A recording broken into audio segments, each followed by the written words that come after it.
ভারতের ভাটিন্ডা বিমান ঘাঁটিতে হামলা চালিয়ে সেটি ধ্বংস করেছে পাকিস্তান। শনিবার সকালে জিও টিভি নিউজ এই তথ্য জানায়।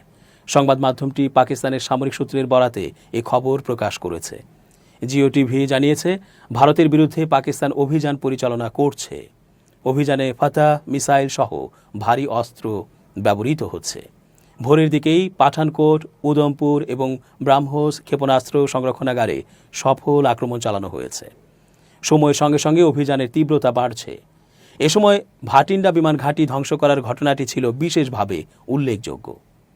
পাঞ্জাবের ভাটিন্ডা শহর এবং মালওয়া অঞ্চলের গুরুত্বপূর্ণ সামরিক স্থাপনা হল ভাটিন্ডা বিমান ঘাঁটি। ভারতীয় বিমান বাহিনীর তত্ত্বাবধানে থাকা এই বিমানবন্দরের কাছেই স্থাপিত হয়েছে ভাটিন্ডা বিমানবন্দর, যা একটি অভ্যন্তরীণ বিমানবন্দর হিসেবে পরিচিত। ভিসিয়ানা শহর থেকে প্রায় ১৬ কিলোমিটার উত্তর পশ্চিমে অবস্থিত বিমানবন্দরটি ভিসিয়ানা বিমান বাহিনী স্টেশনের সিভিল এনক্লেভ হিসেবে পরিচালিত হয়। ভারতের বিমানবন্দর কর্তৃপক্ষ এখানে সীমিত সংখ্যক বাণিজ্যিক ফ্লাইট পরিচালনা করে। পাকিস্তানের সামরিক বাহিনী জানিয়েছে, ভারতের বিরুদ্ধে বেশ কয়েকটি ক্ষেপণাস্ত্র ব্যবহার করা হয়েছে, যার মধ্যে ফাতাহ 1 মাঝারি পাল্লার ক্ষেপণাস্ত্রও রয়েছে।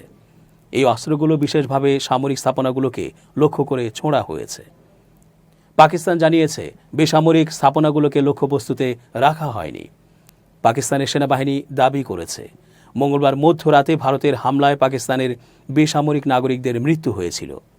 পরিস্থিতি শান্ত রাখার চেষ্টা সত্ত্বেও ভারতের ক্রমাগত আক্রমণ তাদের প্রতিশোধমূলক পদক্ষেপ নিতে বাধ্য করেছে।